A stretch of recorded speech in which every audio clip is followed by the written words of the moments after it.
Sveiki, antradienio vakarą eteryje Dzūkijos televizijos žinios. Ačiū, kad žiūrite. Na, o pradžioje sužinokite apie tai, ką šį vakarą matysite laidoje. Žiniose matysite, rajono savivaldybės administracijos direktorė skirta vyriausybės atstovė. Šį žmogų pažįstu kaip buvusią rajono savivaldybės darbuotoją. Direktoriaus darbas yra nemažiau atsakingas negu vyriausybės atstovo. Alytaus miesto savivaldybės valdančioji dauguma stiprina savo pozicijas. Tarybos nariai iš sąrašo už Alytų. Pirmoji rajono tarybos opozicijos kritika dėl mero asmeninio politinio pasitikėjimo valstybės tarnautojų pareigybių. Ir taupant, ir mažinant tų pačių biurokratų aparatą, tai šiai dienai iš tikrųjų taryba, manau, neatsakingai pasižiūrėjo.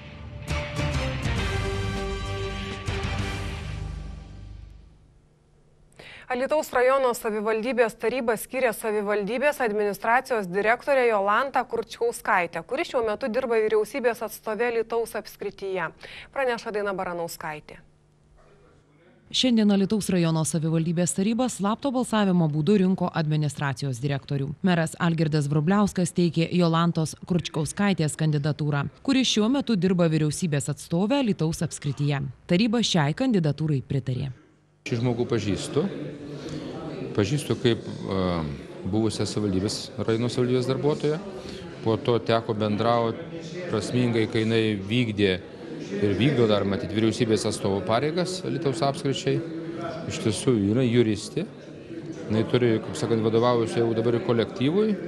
Turi ir išmintinga, ir protinga, ir teisininkė.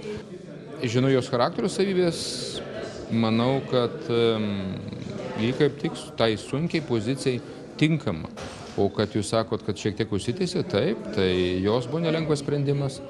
Dėl to, kad kadencija nesibaigus ir atlyginimas tikrai ten neblogesnis. Ir aišku, galbūt ir kolektyvas, taip sakant, netoks didelis, taigi matyti ir jai pačiai dar reikėjo laiko pagalvoti. Bet mano tikrai tai buvo pirmas siūlymas, tai buvo pirmas žmogus, kuriai pasiūliau. Aišku, paskui dar prašė laiko pagalvoti, tada ir aš dar šiek tiek galvojau apie galbūt kitas kandidatūras, bet sugrįžom prie to, nuo kur pradėjom. Ir linkiu jai tikrai darbo, labai atsakingo, tiesiog yra problemų tam tikrų prasme, yra tam tikrų išsibalansavimo administracijoje. Ir aš manau, kad tas moteriškas žavesys, kartu ir griežtumas, ko jai užtenka, man regis, tas labai ta graži dermė, sąlygos tai, kad tikrai mes galėsim tikrai atliepti labiau rinkėjų lūkesčius ir tenkinti tarybos sprendimus, jų vykdymą, jų kokybę ir pagaliau įvykdyti žmonių tos lūkesčius, rinkėjų lūkesčius. Jolanta Kurčkauskaitė nepriklauso jokiai politiniai partijai. Savivaldybės administracijos direktoriaus darbas yra nemažiau atsakingas negu vyriausybės atstovo darbas ir turima patirtis vietos valdos srityje, manau, užtikrins tinkamą pareigų atlikimą ir iš tiesų administracijos direktoriaus darbas reikalauja atsakomybės vien dėl to, kad tai yra veikla, kuri yra labai arti žmonių juntama ir tai arti gyventojų. Administracijos direktorė Jolanta Kurčkauskaitė pradės dirbti nuo gegužės 5 dienos. Daina Baranauskaitė, Darius Mincevičius, Dzūkijos televizija.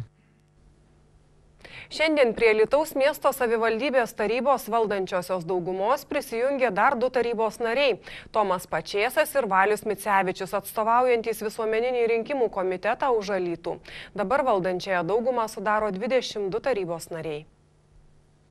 Šiandien Alytaus miesto savivaldybės tarybos valdančiosios daugumos koalicijos sutartį papildė dar 2 parašai. Prie valdančiosios daugumos prisijungė tarybos nariai Tomas Pačėsas ir Valius Micevičius, kuriuos gyventojai išrinko kaip rinkimų komiteto už Alytų atstovus. Galvojam, kad darbas daugumoje padės geriau dirbti ir geriau ir produktyviau dirbti ir tinkamai atstovauti mūsų gyventojų ir mūsų rinkėjų interesus. Tarybos nariai iš sąrašo už Alytų deklaravo, kad jie su mumis iš karto po rinkimų. Mes buvome susitikę ir aptarėme, kaip mes dirbsime, kaip bendradarbiausime. Bet parašai buvo padėti tik tai šiandieną. Tai pats faktas, kad tai sutvirtinta parašais, tačiau pati deklaracija, kad mes dirbsime bendrai, buvo nuo pat pradžių ir nesikeitė iš karto po rinkimų. Tai aš tiek galėčiau pasakyti. Koalicija daugėja, mes kaip ir siūlėme, sakėme visiems tarybos nariams, kad kviečiame dirbti bendrai miesto ir miesto gyventojų labui, nesiskirstant į partijas, į judėjimus. Tai matau, kad kol kas pamažu tas ir vyksta ir tikiuosi, kad visus tos 4 metus aš taip labai norėčiau, kad mes taip ir dirbtume bendrai. Aišku, pasiginčydami, padiskutuodami ten įvairiais klausimais, bet prieidami bendros nuomonės, surasdami bendrus sprendimus, kurie naudingi miestui.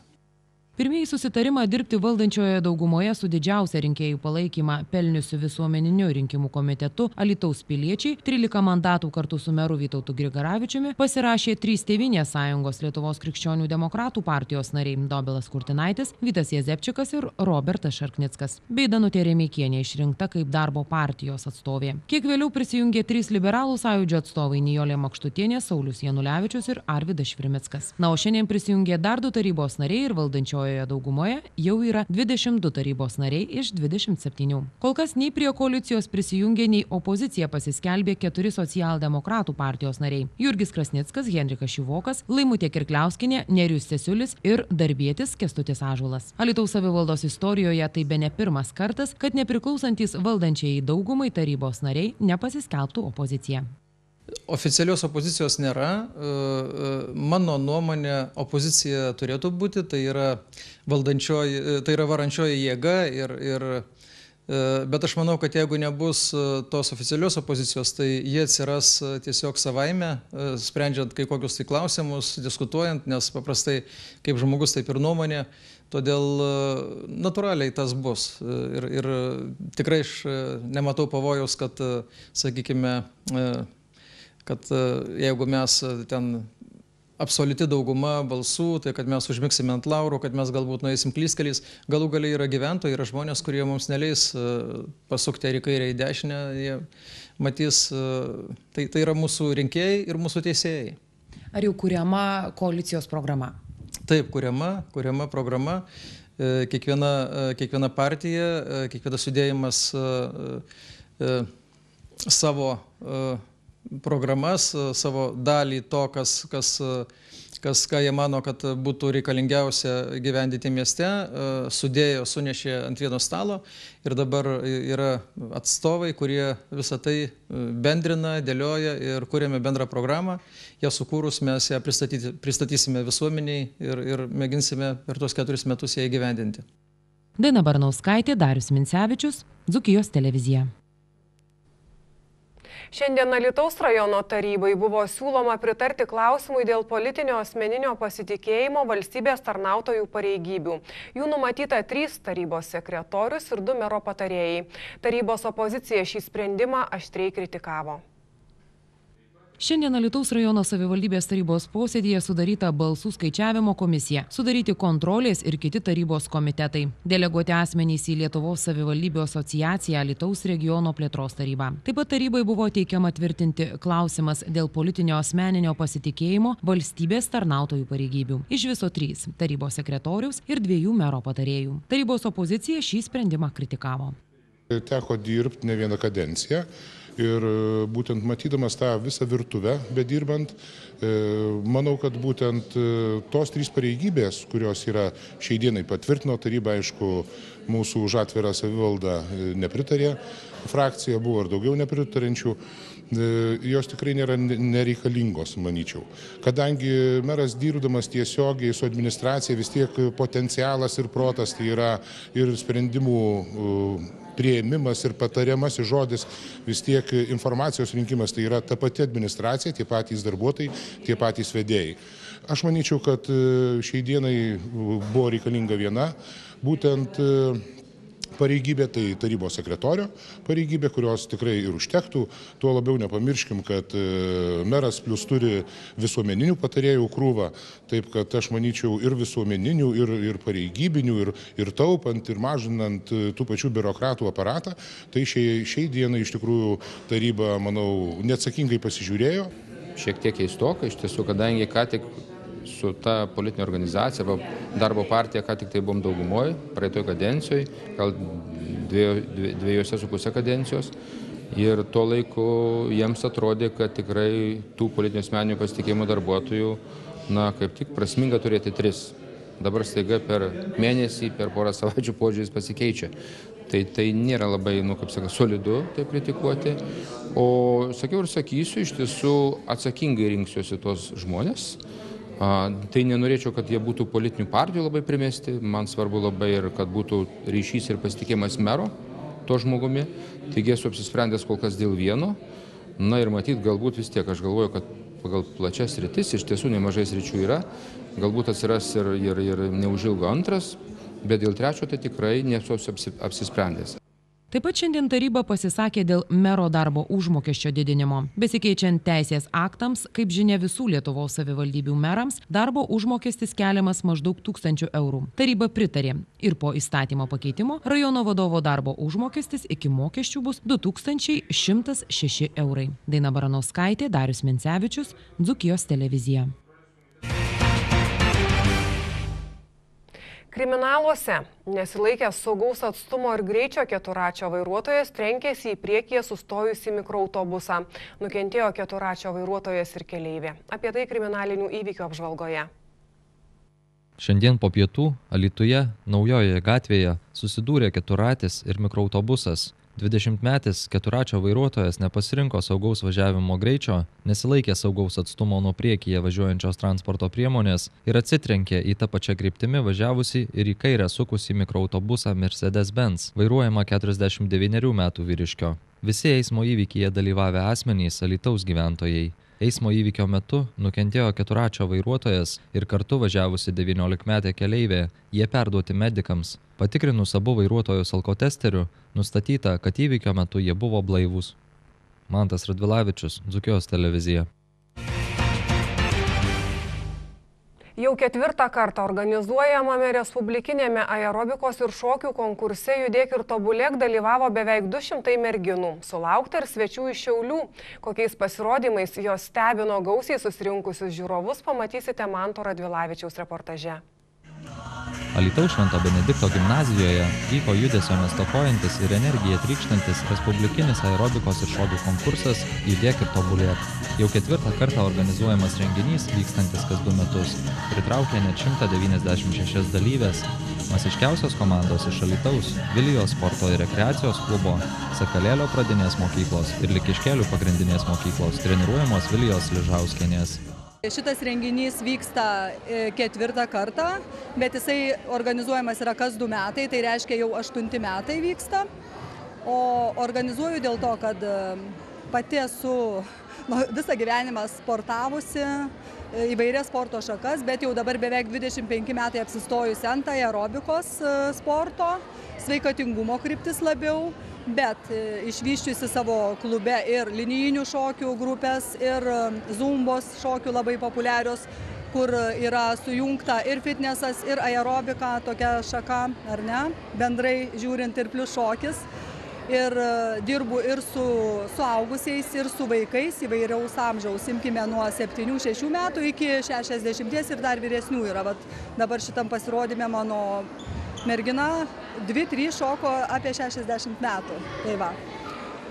O kilo mintis organizuoti, kažkaip savo įsikėlė kažkokius tai tikslus. Na ir įsikėliau savo tikslą ir kažkodėl kilo mintis, kad pavadinti Judėk ir tobulėk. Tai reiškia, tu ir per sportą, ir per šokį, ir per viską tobulėji judėdamas. Ne tik tais kūnų judesių, bet ir visapusiškai. Kolektyvai parodė skirtingus repertuarus. Gausiai susirinkę žiūrovai stebėjo ir masinių pratimų, ir įvairių stilių zumbą, linijinių šokius, aerobiką. Masiniuose pasirodymuose vienu metu šoko apie 100 dalyvių. Pirmiausia, tai šokis turi patikti, muzika patikti, paskui vadovė su savo entuziazmu, su savo nuotaika, su savo šiltumu, toliau kolektyvas, toliau gera savijauta, sveikata. Konkurse dalyvavo ir kiti klubai iš Alytaus. Putinų gimnazijos šokių studija Svaja, šokių studija Lemana šokėjos, taip pat ir 2 Šaulės klubo komandos su sportinės aerobikos ir kitų šokių žanrais. Kada Alytuje organizuojami tokie renginiai, tada visą laiką su Šaulė GM kolektyvu stengiamės sudalyvauti tokiuose renginiuose, nes tiek moterim, tiek merginom, tiek mergaitėm patinka pasirodyti, stengiasi, tobulėjam, motyvuojam su kiekvienu pasirodymu ir siekiam kuo puikesnių rezultatų. Sulaukta ir svečių iš Šiaulių Linos sporto ir meninės gimnastikos mokyklos su meninės gimnastikos pasirodymais, Šiaulių Medelyno progimnazijos, Veisiejų gimnazijos su sportinės aerobikos pasirodymais. Renginio organizatorė Vilija Sližauskienė pabaigoje pravedė trumpą zumbos fitness treniruotę, kurioje dalyvavo beveik visi renginio dalyviai, prisijungė ir žiūrovai. Konkurse pralaimėjusių nebuvo, nes visi dalyviai ir komandos buvo apdovanoti medaliais, diplomais ir nugalėtojų taurėmis. Mantas Radvilavičius, Dzūkijos televizija. Tiek naujienų antradienio žiniose. Ačiū, kad žiūrėjote. Po akimirkos dar apie tai, kokius rytdienos orus žada sinoptikai. Dėkoju už dėmesį žinioms. Gražaus vakaro.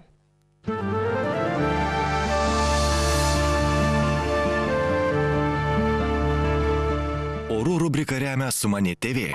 Naujos kartos Seagates televizija.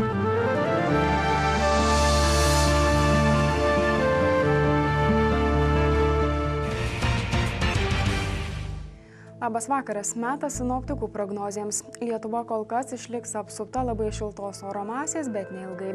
Prognozuojama, kad artimiausia naktis bus nerami.